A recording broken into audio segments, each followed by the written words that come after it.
getting... You can't always. This is the death Remarkably Turn back towards God. Rise up.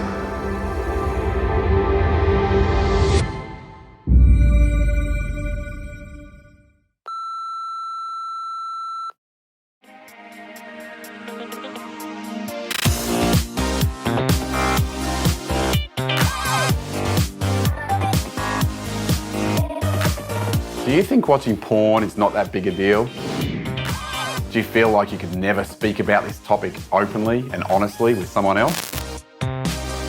Stay with us as we discuss the big topic of pornography. I was stressed. Child protection. I just deflected the conversation. The experience of growth. My name is Paul Ninnis and I want to welcome you to this series of Real Men.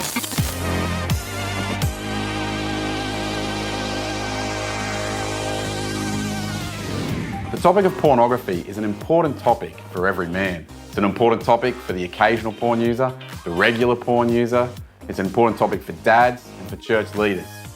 It is my hope that during this episode, we may motivate and inform you on what I believe is one of the biggest topics facing the world today.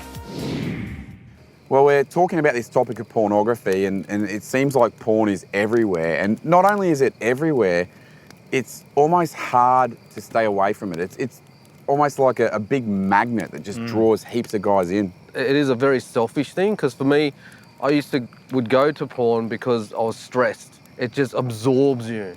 You just become so absorbed. And what I equate it to is Lord of the Rings, Gollum.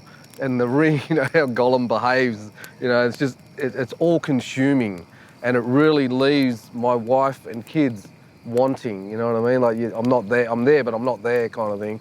And it's a terrible thing. Well, Vince, it's like, it becomes such a distraction in your life that you think it's just the porn that you're going to, but what it's doing is you're choosing to not be intimate with your wife because you don't worry about being nice to her, and because you've fulfilled your own desire. So you lose that intimacy. Yeah. What about you, Jed? Got any thoughts? One of the things that I noticed most after stopping using porn was that pornography just took so much of my time. So it's not just the time I spent looking at it, but it's all the time I spent thinking about it. And it just took away from so many aspects. I just remember honestly thinking, what am I going to do with all this time? And then being like, far out, let's be productive. And so all this energy came back to me, all this time I had, and even just the freedom of mind to think. And I think it's so important for our own growth that we actually do think and we go on that interior journey. And I just couldn't enter that. I could not enter that. If I sat down quietly to pray anything, my mind is just full of lustful sexual thoughts. You cannot have a relationship with God. No. So you're substituting, and that's what God hates the most. God doesn't hate the porn. He doesn't hate it's whatever the addiction is. He doesn't hate that addiction. He hates the fact that you choosing that over him. And he wants you to be safe. He wants to give you comfort, but we choose that over him.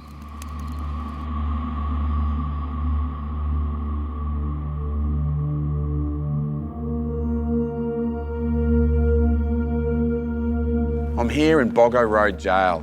It was one of the most notorious and brutal of all Australian prisons.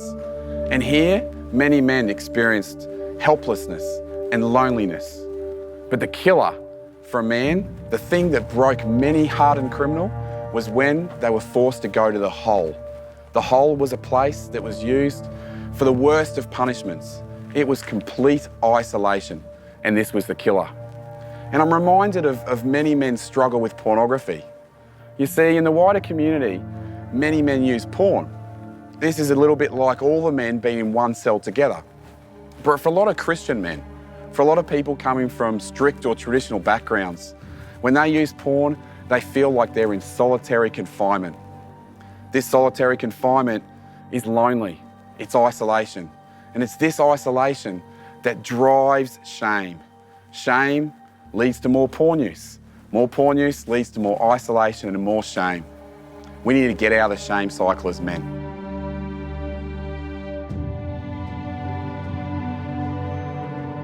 What are some of the facts with regards to pornography? Well, The average age of exposure for children is now somewhere between 8 and 12 years of age. Up to 80% of young adult males and 20% of young adult females will watch porn daily or weekly. Porn is addictive. Addiction experts tell us that the earlier the exposure, the greater the chance of a lifelong addiction. And males who watch porn regularly are at an increased chance of experiencing erectile dysfunction.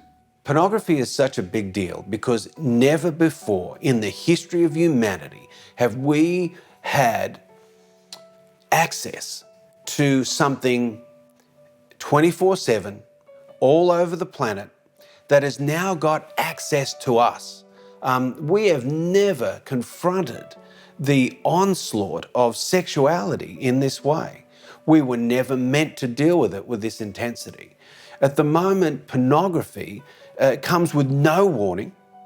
Every other addiction, buy alcohol, cigarettes, we can't even in Australia see in plain sight. Gamble responsibly is on every betting device and every advertisement, yet pornography is dysregulated, not legislated, and we cannot even get a warning put on there that this is evidence-based now, that it's addictive as a process. So at the moment, we have got the biggest public health, child protection issue running wild. Porn is a multi-billion-dollar a year industry. In fact, there are more visitors to porn websites than Netflix, Amazon, and Twitter combined. How many videos do you think are viewed on the world's biggest porn website? In 1 year, how many do you think? 1 million? 10 million? 1 billion? The answer, my friends, is 100 billion videos are viewed on one website per year.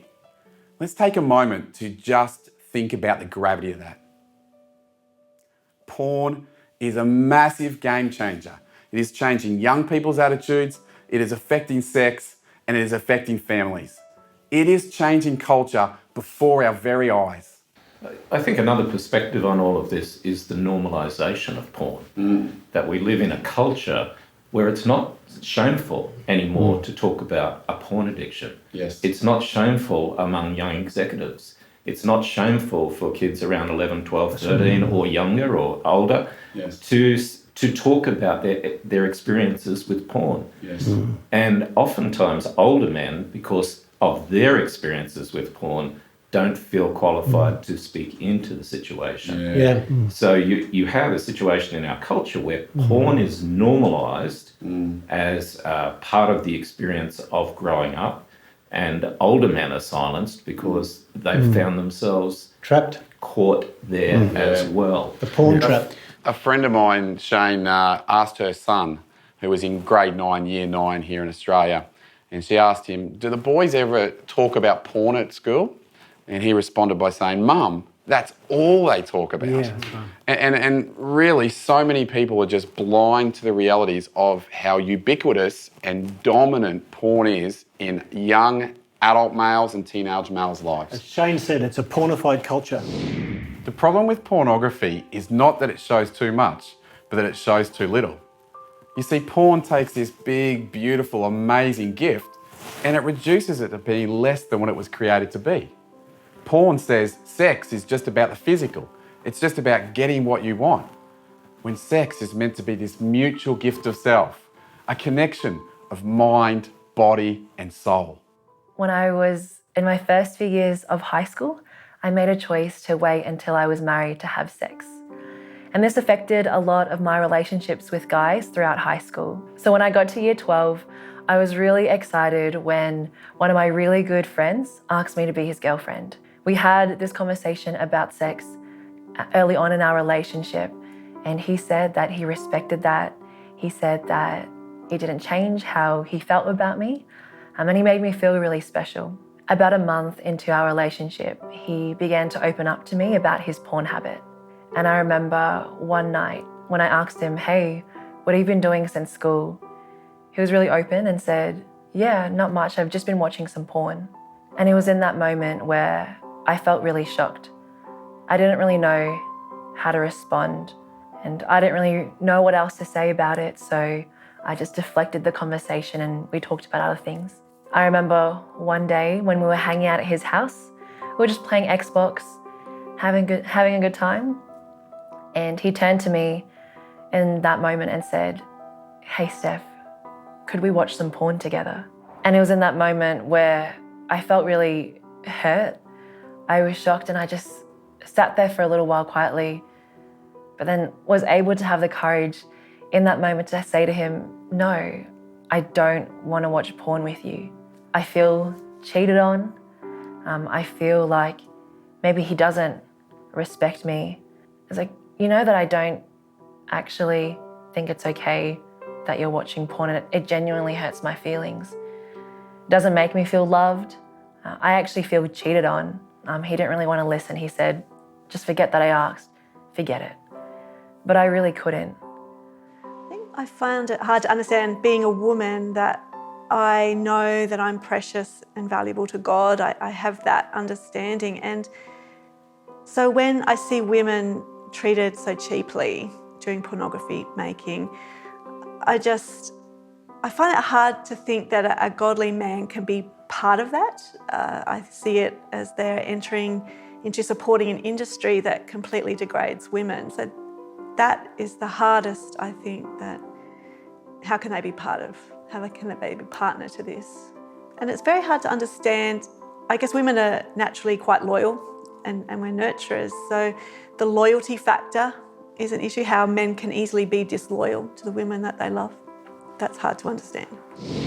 Pornography creates a false reality and unreal expectations. It trains the user to see people as a collection of body parts.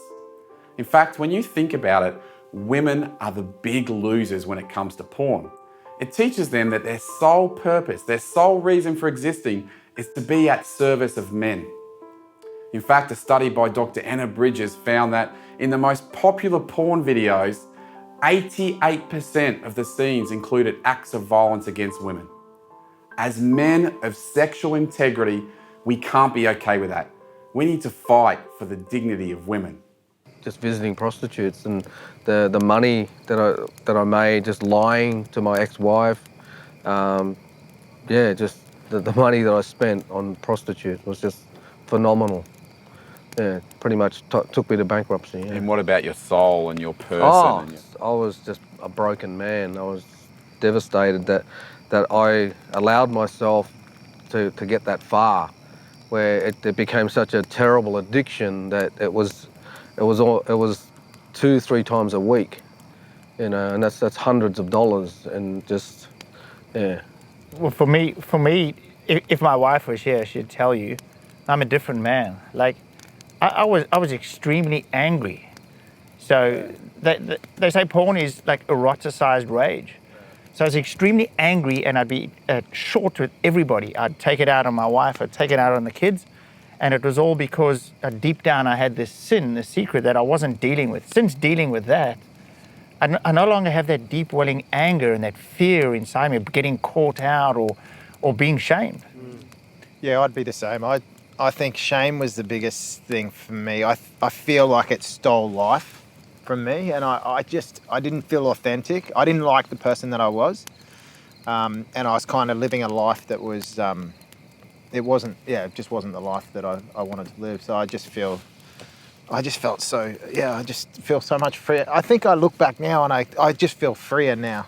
Yeah. Well, the difference is actually understanding the Lord's grace for me. So before I thought, I'm so bad, I'm so wicked, that nobody loves me. I hated myself. So how could I expect anyone to love me or care for me? I can't. My wife surely would hate me. If I told my family they'd hate me, or the church. So understanding that the Lord loves me in my sin, in my brokenness, was the game changer for me.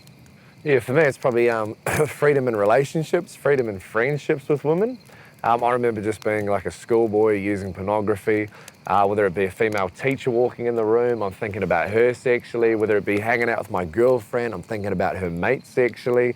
Anytime I encountered someone, whether it be a woman walking down the street, on the bus, wherever, it was just all these sexual thoughts.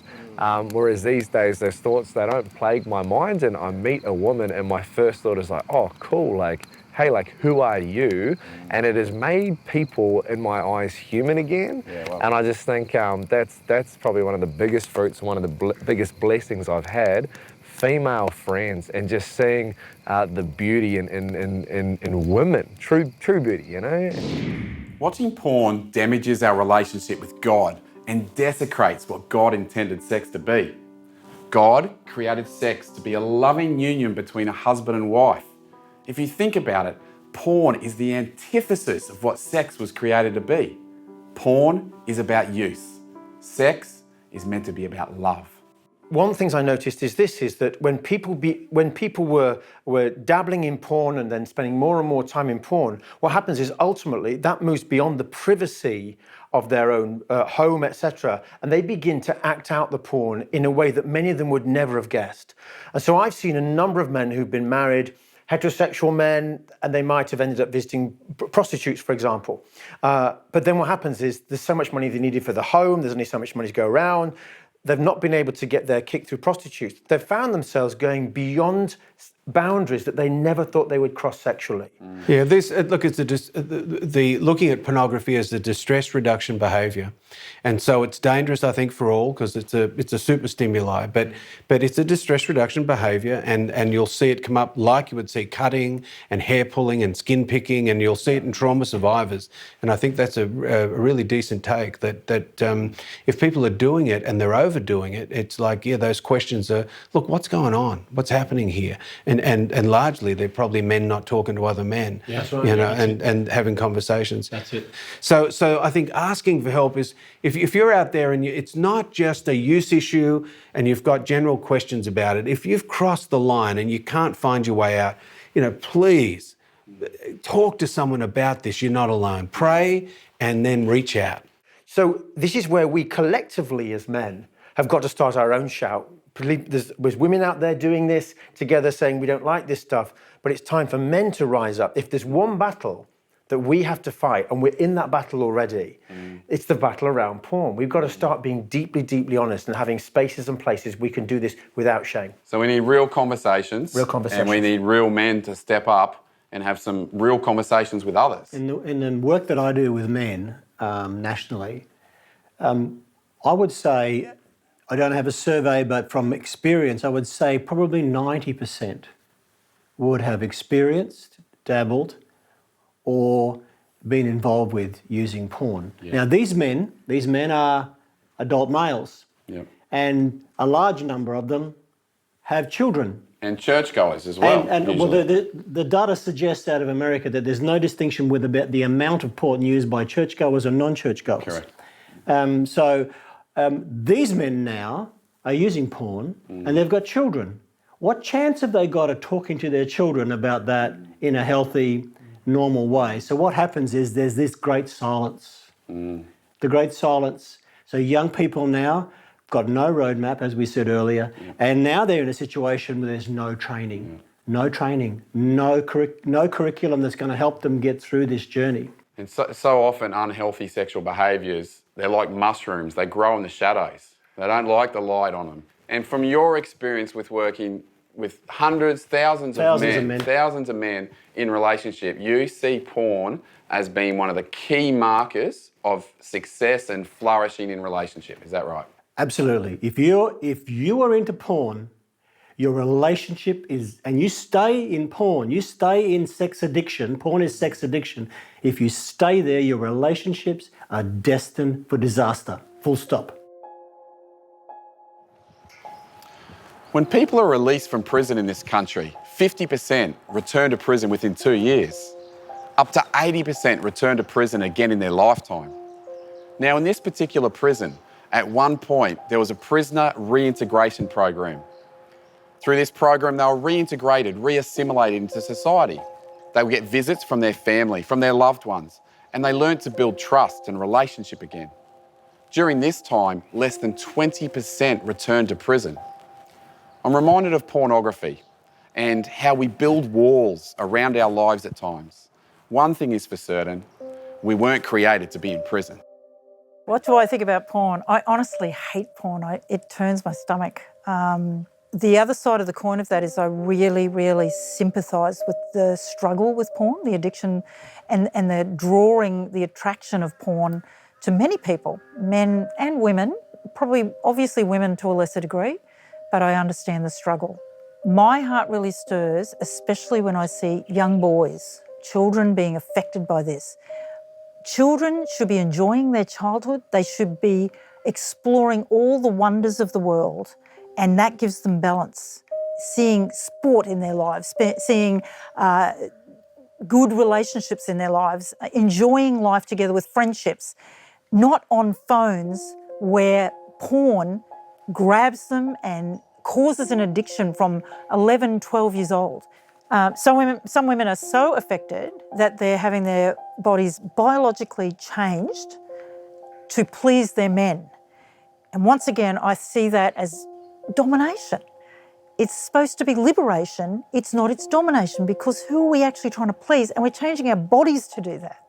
And we're actually changing our natural sexuality, our feminine sexuality, to fit the mold of what the porn industry is dictating to us. That is not liberation. Has this been a wake-up call for you? In many ways, I hope so. But if you're one of the many men who is stuck using pornography at the moment, I want to encourage you, do not despair. I stand here today as a man who used to look at porn all the time, but I can testify that there is hope. We have a loving and forgiving God. Please join with me next week as we continue this journey.